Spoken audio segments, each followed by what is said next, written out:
ल साथीहरु आजको नयाँ भिडियोमा फेरि उपस्थित भइसकेको छु। आजको भिडियो चाहिँ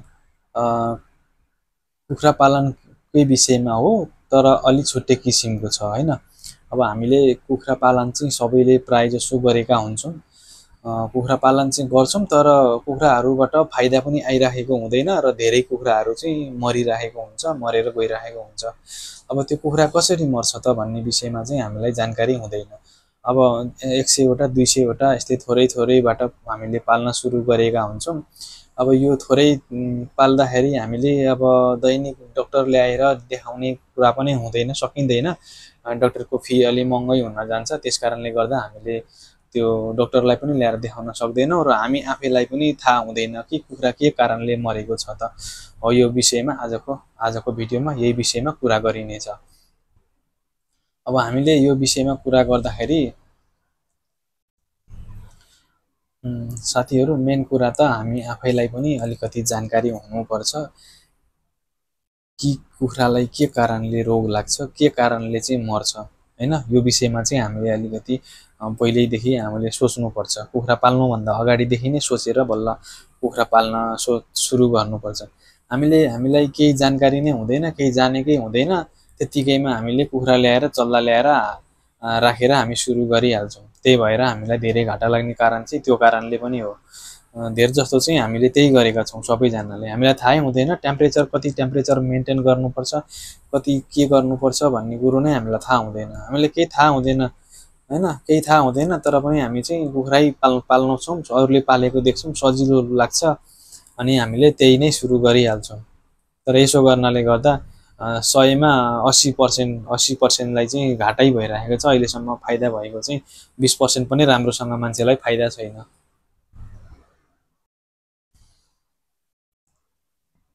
त्यसैले गर्दाखेरि आउनुस् म तपाईलाई कसरी पाल्ने के गर्ने भन्ने विषयमा यो भिडियोमा सम्झाउने छु। ल आउनुस् है त। यदि नयाँ हुनुहुन्छ भने, मेरो भिडियोमा नयाँ हेरिरहनु भएको छ भने मेरो च्यानललाई सब्स्क्राइब गरेर नजिकै भएको बेल आइकनलाई पनि दबाइदिनु होला। यो गर्नाले चाहिँ मैले नयाँ भिडियो अपलोड गर्दाखेरि तपाईलाई नोटिफिकेसन मिल्नेछ र मैले अपलोड गरेको भिडियो हेरेर तपाईलाई केही सहयोग, केही सुझाव सजिलो होला भनेर यो हामीले दुःख पाउनु भनेकै यही भएर हो कि हामीलाई केही थाहा नै हुँदैन, हामीले केही जानेकै हुँदैन। अरूले पालेको हेर्छौं, अरूले पालेको हेरेर अनि फाइदा आयो भनेर अरूले भनेकै भरमा हामीले कुनै पनि व्यवसाय सुरु गरिहाल्छौं। त्यसो गर्नु नै सबैभन्दा ठूलो भने हाम्रो गल्ती हो। त्यसो चाहिँ कहिले नै गर्नै हुँदैन। साथीहरु यो कुखुरा चाहिँ रहेको छ, हामीले पोस्टमार्टम गरिरहेका छौं। यो के भएर मरेको हो भनेर हामीले पत्ता लगाउनको लागि हेरिरहेका छौं है। तपाईहरु हेर्न सक्नुहुन्छ यो कुखुरा चाहिँ के भएर मर्यो त भनेर हामीले यसलाई काटेर भित्र हेर्न गइरहेको छौं। कुनै रोग लागेर मरेको हो कि यो के भयो त। हामीले भ्याक्सिन हानिराखेको थियो, अनि यो भ्याक्सिनले मरेको हो कि रोग लागेर मरेको हो भनेर हेर्न गइराखेका छौं।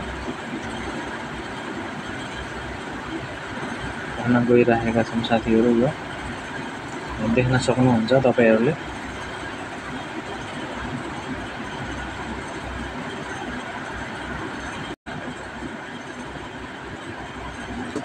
हामीले यसलाई छिरेर हेरिरहेका छौं।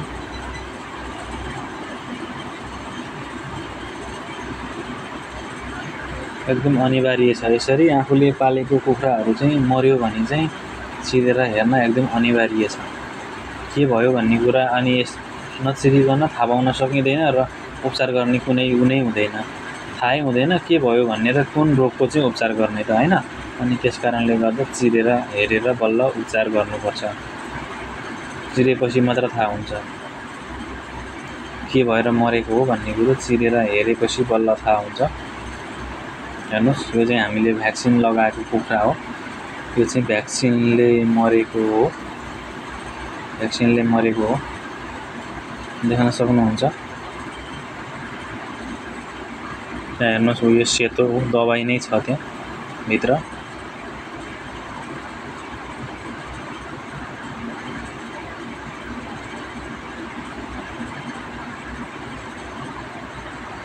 अब यसलाई चिरेर हेरौँ यो के भएको हो।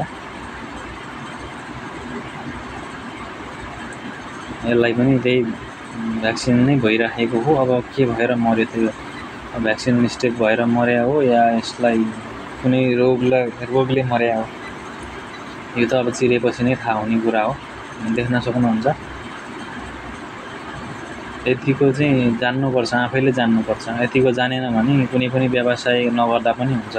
अलिअलि आफूले नै जानेको छैन भने चाहिँ कुनै पनि व्यवसायमा हात नहाल्दा नै राम्रो हुन्छ। देख्न सक्नुहुन्छ यहाँ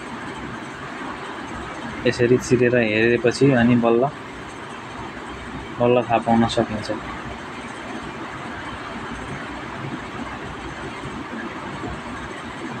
देख्न सक्नुहुन्छ। अब यति गर्नको लागि हामीले डाक्टर बोलाएर लिएर आउने हो भने डाक्टरको फी महँगो हुन्छ। थोरै कुखुरा पालिएको हुन्छ, 200, 300, 400, 500 यस्तै कुखुरा पालेको हुन्छ। अब अनि त्यति कुखुराको लागि दैनिक डाक्टर ल्याएर देखाएर त साध्य हुँदैन। डाक्टरको फी महँगो हुन्छ, हामीसँग बजेट कम हुन्छ। त्यो कारणले गर्दा डाक्टर ल्याएर सधैँ देखाउने कुरा पनि हुँदैन। त्यो कारणले चाहिँ हामी आफैले यति चाहिँ गर्न जान्नुपर्छ। यति गर्न जान्नुपर्छ र के रोग लाग्दाखेरि हामीले के दबाई योभन्दा अघिल्लो चोटिमा के दबाई खुवाउँदाखेरि ठिक भएको थियो हो, यति चाहिँ हामीले जानिराख्नुपर्छ। यति जानेन भने धेरै दुःख पाइन्छ साथीहरू, धेरै दुःख पाइन्छ। डाक्टरलाई भन्यो, डाक्टरले दबाई दिन्छ। ल हेर्नुहोस् यो पनि भ्याक्सिनले मर्या हो। ल हेर्नुहोस् पुरै कलेजोमा डामै छ, रातो डाम हो। यो छेडेकै डाम देखिराखेको छ हैन, यो चाहिँ सुई लागेर मरेको हो। अनि डाक्टरको फी महँगो भएको कारणले सधैँ डाक्टर ल्याउन सकिँदैन। त्यो कारणले हामी आफैले गर्नुपर्छ। के भएर मर्यो भन्ने बारेमा चाहिँ हामी आफैले जान्न सक्नुपर्छ। नर्मली के रोग लागेर मर्यो त हैन, अब ख्यारै लाग्यो भने के गर्ने हैन, झोक्राएर मर्यो भने के गर्ने, यस्ता यी सामान्य कुराहरूको लागि पनि डाक्टरलाई सोधेर डाक्टरले पठाएको दबाई मात्रै खुवाएर त्यसको भर पर्यो भने हामीलाई सिधै घाटा लाग्छ। हामी कहिले पनि फाइदामान आउन सक्दैन।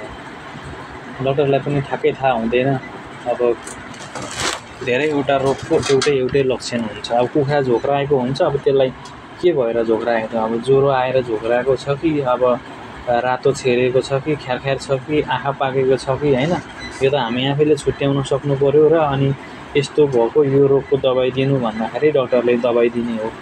अब हामीलाई नै केही जानकारी छैन, सिधै गएर हामी चाहिँ मेरो कुखुरा झोक्राएको छ, झोक्राएको दबाई दिनु भनेपछि उसले नर्मली त्यो झोक्राकै दबाई दिने हो।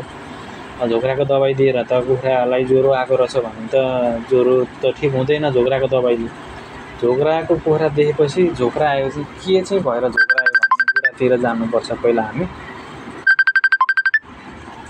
के भएर झोक्रायो त भन्ने कुरा चाहिँ जानकारी हुनुपर्छ क्या हामीलाई पनि, अनि बल्ल थाहा हुन्छ। नत्र भने केही थाहा हुँदैन।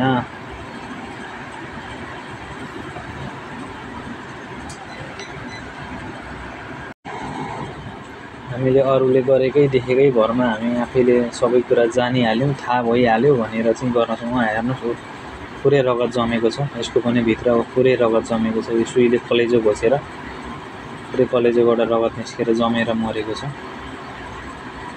यो यसरी। अब यदि हामीले हेर्दाखेरि यो अब सुईले छेडेर कलेजो छेडेर रगत नजमेको नभेटेको थियो भने अब हामीले